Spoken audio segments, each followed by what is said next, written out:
Hi, I'm Rob Cosman. Welcome to my shop. I teach a lot of hand planing. So this video is called Hand Plane Basics, Fixing Common Mistakes. This is what I typically see my students do. I'm going to show you how to correct it. Stay tuned. This will help your hand planing. I'm Rob Cosman and welcome to my shop.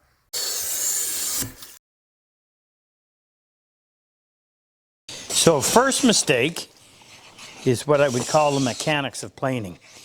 And I find students have a tendency to stand rather stiff-legged, and they're pushing with their arms only.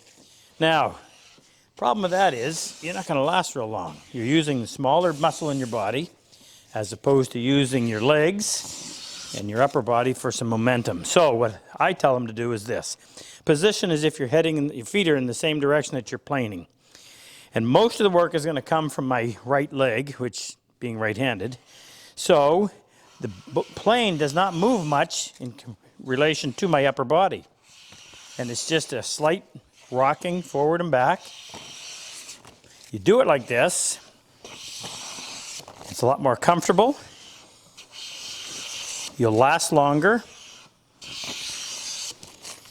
Now, if the board is really long, then I will introduce a little bit of arm movement back here, carry through, and push forward a little farther with my arms. But what I might call the core movement, which for the most part will cover about 2 feet for the average person, is done primarily with your legs.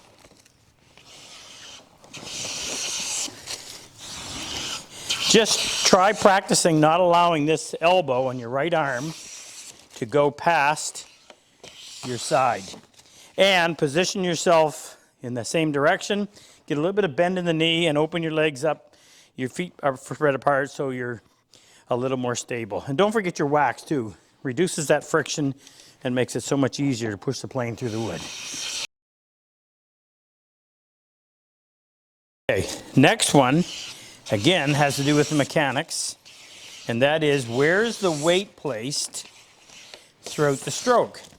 Well, you have to start with your blade behind the trailing edge of the board. So that means most of the weight is going to be off of the board. So this forward hand with on the tote, and I tend to just let the top of that knob sit right here in the base of my palm. Most of the weight is going to be like this, pushing that plane to keep it flat on the board. My rear hand, this is just going to fit in the web between my thumb and my forefinger. And if anything, I'm supporting the weight a little bit, but other than that, I'm just simply pushing forward. So, and of course, the first problem that everyone encounters is when the blade initially meets the wood, there's a bit of resistance. And as they meet that resistance, they add a little extra force. Anytime you add force, you cut down control, and they have a tendency to meet the resistance, push harder, jump. The blade comes up out of the wood and then settles back down, and you end up with a section here that hasn't been planed. Now you're introducing a taper. So, of course, what I failed to mention is the sharp blade is so critical to all this, but we'll cover that shortly. So, hand here, lots of weight, keeping the plane from dipping. Rear hand, supporting it a little bit and simply pushing forward. As soon as you feel the blade engage the wood, tighten everything up and just power your way into it. Now you get at about this point, then you no longer have to worry about tipping the plane. And now I'm going to push kind of in a 45 direction with my left hand and my right hand as I move through the board. So it's all about balance. Send the force right down through the middle of the blade, or the plane, sorry. As you get toward the end, then this hand is going to want to back off so it doesn't cause the plane to tip forward. So this hand is going to go from pushing 45 to maybe pushing straight out.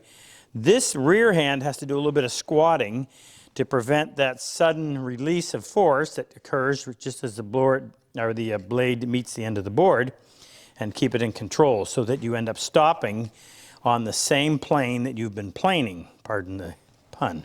So when I get right here, I want to end like that.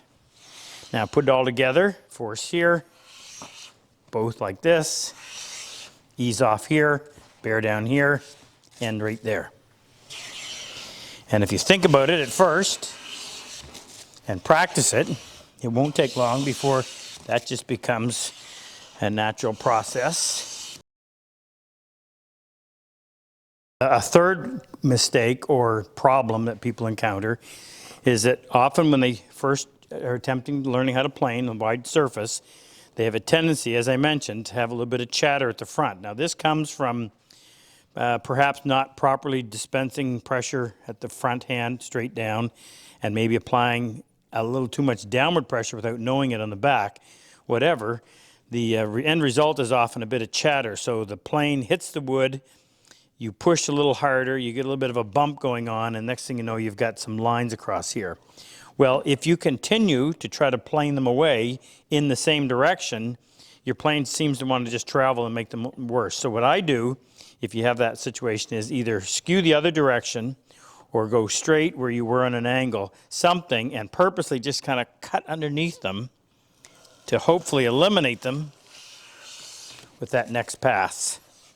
And then you can resume a slight skew with the plane so that you cover a wider surface as you're reducing or cleaning up that face.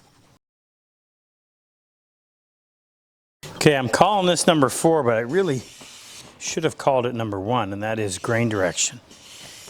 You sharpen your blade,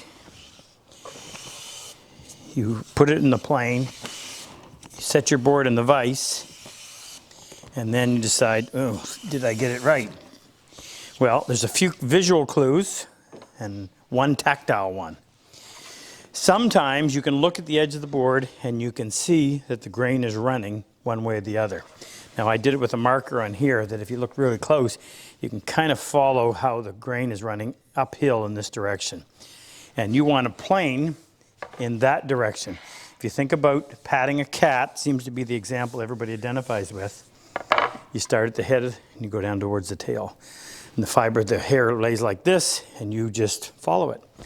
So if you're planing and the grain is running like this, as the knife or the blade comes along and cuts this one, it's fully supported by this one. If you do it in the opposite direction, the tendency is that the fiber or the blade catches this fiber, separates it from the one behind it or in front of it, and at some point builds up enough pressure, it snaps in here and you have a rough surface. So visually, sometimes you can rely on that. On some woods, not so much this piece of pine, but on some woods you can actually, in fact I've got a piece of red oak. And you can run your hand and you can tell which direction is smoother. Now when I run my hand this way, I can feel, I have rough hands, but I can feel it catching on those open pores. I go that way and I don't feel it at all. It's nice and smooth. So I know, and I would trust that more than looking, that I should be planing in that direction. Now, if none of them work, you can't figure it out, then the idea is start with your blade fully retracted, nice sharp blade, of course. Start planing, and while I'm planing, I'm using my fingers on my right hand to slowly advance the blade. Watch to see when it first starts to engage the wood. So idea here is you're not making a huge error if you're going in the wrong direction. Not going to have some massive tear, but you'll be able to tell. It should be nice and smooth. If you're feeling a lot of resistance, assuming your blade is sharp, then you may be going the wrong way. It only takes a second to flip it around and try it. Okay, probably if I was to say what is the number 1 problem in planing wide panels, it would be plane tracks. What are they? You run your hand across the board and you can feel these definite marks where the blade has overlapped subsequent passes. And it has 2 solutions. One is making sure that the blade is set properly in the plane so it's actually parallel to the sole, and the other is the way that you address the corners, or the way I do it anyway, address the corners of the blade by feathering them slightly. Now, if you need help on that, we covered all that in our sharpening. You check out the video here and that will walk you through all that process. So, right now I just want to check the position of the blade. I'm going to start planing, and while I'm doing that, I'm going to start spinning that adjuster knob with my right hand, and I want to watch and see where the first bit of shaving comes out. It's assuming I've got somewhat of a flat surface to work on. Okay, it seems to be favoring the right side. Now, that's not much of a shaving. However, there's nothing over here, so I'm going to make a slight adjustment. A little bit more. Doesn't take a lot. By the way, you need to make sure that you have enough pressure on this screw so that you'll hold whatever it is that you're adjusting. You don't want too much pressure, but you want enough that this won't move accidentally, but not so much that you can't make adjustments here. Now in doing that, sometimes it'll actually make the blade advance a little bit, so I'm going to retract it and start that again. Okay, I'm advancing. Still getting shavings, quite definitely too much more on the right than the left. So a slight movement. That's better, but maybe just ever so slightly more.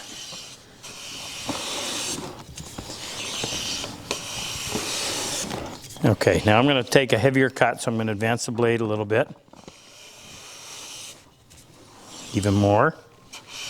So this is what I'm going to work with until I get the surface the way I want. And that's coming off at about 1/1000 of an inch. Make sure you cover the whole surface side to side. Do that again. Now I want it to be fairly even, and I like to see this. So I overlap the pass I already made, and you'll notice how this side is a very definite sharp edge. Look at this side. Just feathers off to nothing. So by addressing that edge on the stone, like I showed you in the video on sharpening, that means that as the blade slightly disappears on the left side, it blends into the previous pass without leaving a track. Now, let me pay attention to what I'm doing. One pass, 2, 3, 4. Okay, surface is nice and clean. Can still feel some very light tracks. So now I'm going to pull the blade in. And in doing that, that should allow me to go and eliminate any evidence of plane tracks. That's better. Not complete, but better. Little wax for reducing friction,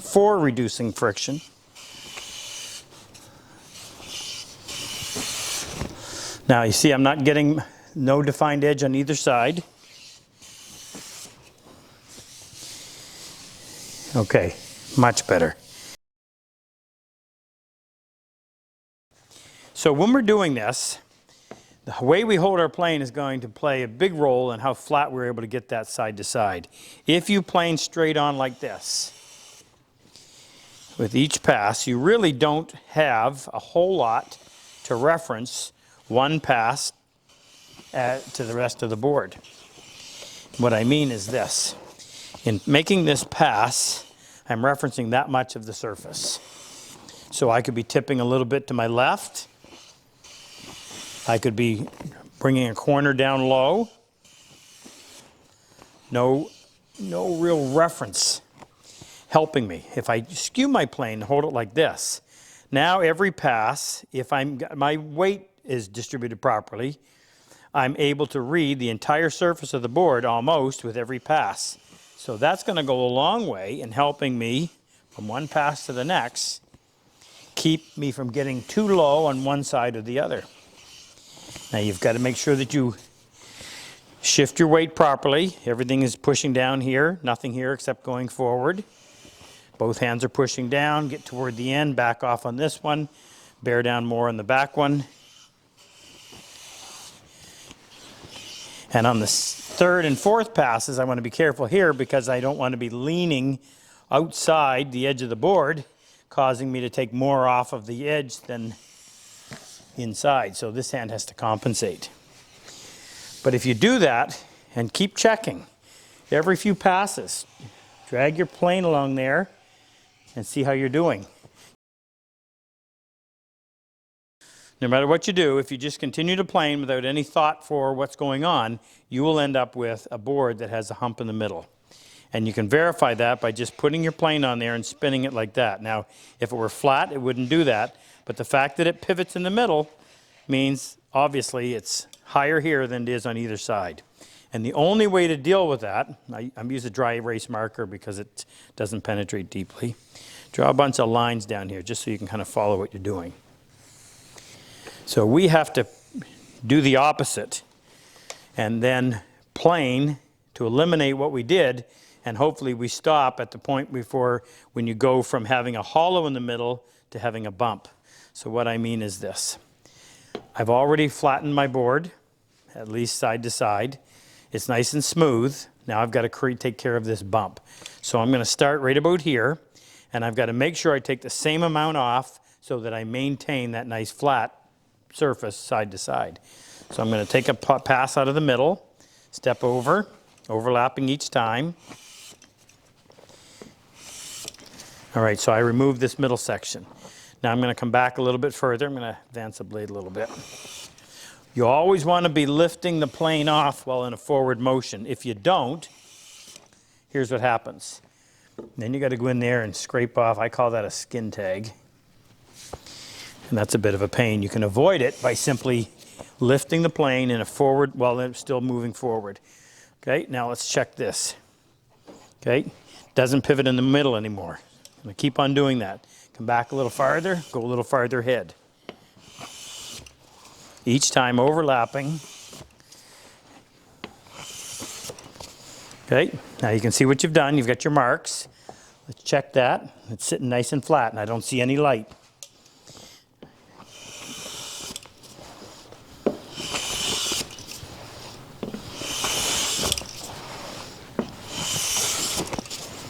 Check it again.